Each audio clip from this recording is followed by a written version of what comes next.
Welcome in, folks, to yet another YouTube show. It's me, Tyler, the one that most of you love, and some of you, I don't know. But anyway, I have some questions, a few things to talk about. The megaphone has been put away, so I won't blow out your hearing. First one, and I want to thank all my patrons for all these questions. At what point does Fields become droppable? Well, in Superflex, any sort of Superflex, he's not. In redraft this week, I have him at quarterback 11 and 4 point, 12 and 6 point. So this is it against Denver. If he doesn't deliver, then he's droppable in any format. Next, do we expect Rachaad White's efficiency to go up consistent with his usage? No, we don't. Why would it? It never has been good. Why would it start now? The Baker Mayfield-led offense is not exciting. Why would he become efficient now? Usually it doesn't magically change, right? Players who are inefficient stay inefficient, especially when we have a relatively large sample size. So the answer to this question is a resounding no. What to do with Breece Hall and Garrett Wilson? Feels like it's going to be another wasted year. Well, very different things. Look, it sucks for Breece Hall because a running back's window is like 3 years now in Dynasty. After year 3, they can renegotiate their contract and they can hold out, and then they can cause trouble for us and our fantasy teams, and then they lose all their Dynasty value, and even if they come back and perform, they never get it back.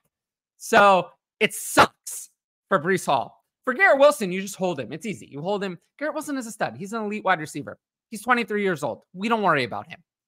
Breece Hall, though, I don't know what you want to do. Like, you say you want to sell him. People say that.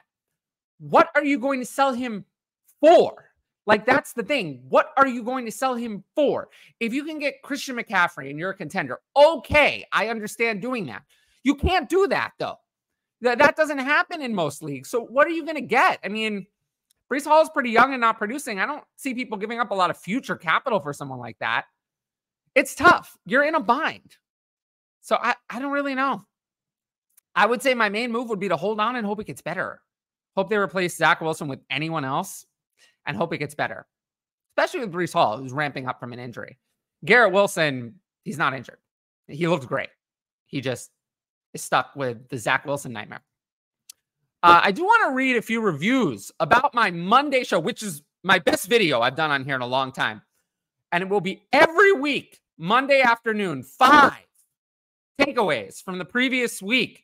And then at the end of the show, I'll do Patreon questions as segment 2. Every week, we're going to do that video. Maybe I'll find some structure to this video. I think I need like a segment. If anyone has some ideas of a segment to do in this like Friday video where I also answer the Patreon questions, let me know, because I'd be interested in some sort of segment that people are interested in. But I appreciate all of these positive reviews. And I wanted to read this one. The short update. I really love doing that. And I'm going to make it a regular part of things. Long shows are tough. I get it. The view that nobody watches them. So I'm debating the future of such a format. In season, I think it's worth it. People tune in live. Still worth it. In the off season, I'm going to have to see.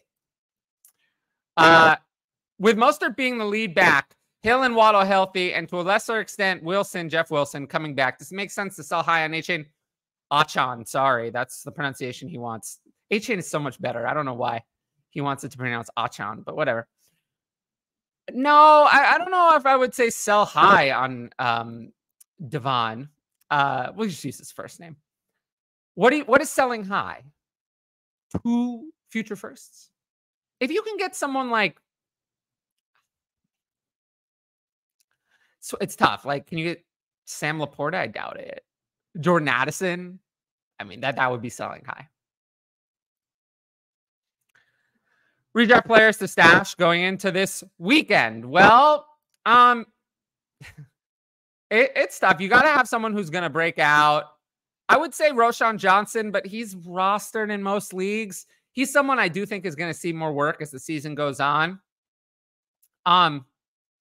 Tajay Spears, if somehow he's out there. Derrick Henry's played less than 50% of the snaps. And Treylon Burks is out, so there's a little bit of target vacuum. if somehow Rashee Rice is out there, but he's not in most leagues. But Rashee Rice is picking up his role in the Chiefs offense. Those are a few. Any worries about Jordan Love after tonight in Dynasty? So this was the first time the Packers were like on a spotlight game. And I watched the whole thing from start to finish. And Jordan Love looked awful. Absolutely awful. Terrible. He couldn't do anything. He looked terrible throughout the whole game. Multiple bad decisions all over the map. I was not impressed with anything I saw from Jordan Love. The whole Packers offense looked anemic. So, yeah, I'm concerned. In Dynasty, I have Jordan Love. I moved him down to quarterback 20 behind, right now he's behind Kirk Cousins and Brock Purdy and just the slot ahead of Kenny Pickett, who I kind of think is the same problem. Also not so good. So, yeah, I have some concerns. I don't know what you'd sell him for, though. What are your thoughts on players like Gibbs, Henry, Jacobs? Or are there any players that are excelling you would look to try and sell? Raheem Mostert's at the top of my sell list. But in terms of these three players specifically, they're about 4 years apart in age. Jahmyr Gibbs, I have concerns for the very immediate future that he's not going to be what we wanted. Long term, he's still my Dynasty RB2 because there's no one else. The Dynasty RB landscape is brutal. It's all full of old guys, often injured or in timeshares anyway.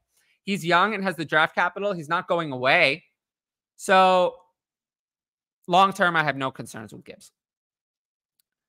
Now, Henry's done. He looks terrible. He's 29 years old.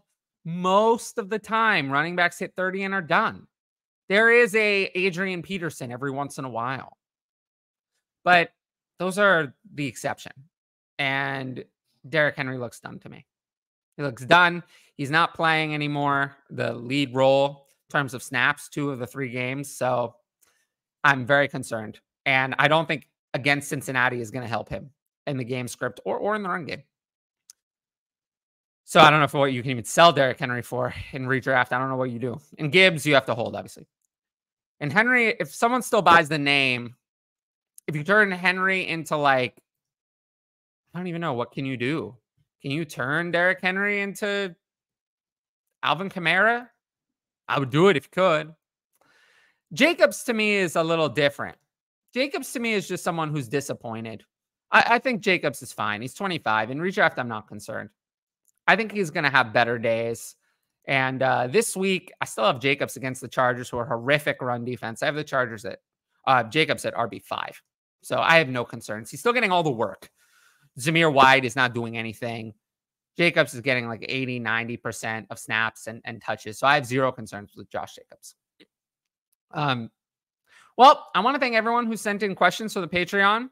Patreon.com/fantasy advice if you want to send those in. It's the only way to ask questions in advance. Otherwise, you got to be here 7:30 p.m. Eastern on Tuesday to ask questions. If you want to ask it in advance, you have to be a patron. So I appreciate everyone who asked the questions. All the nice reviews on the last show and all the views. If you like this video, make sure to like, comment, and subscribe. And hit the notifications bell so you can be notified about my future content, mostly shorts that kind of come out randomly. But until next time, I'll see you all later.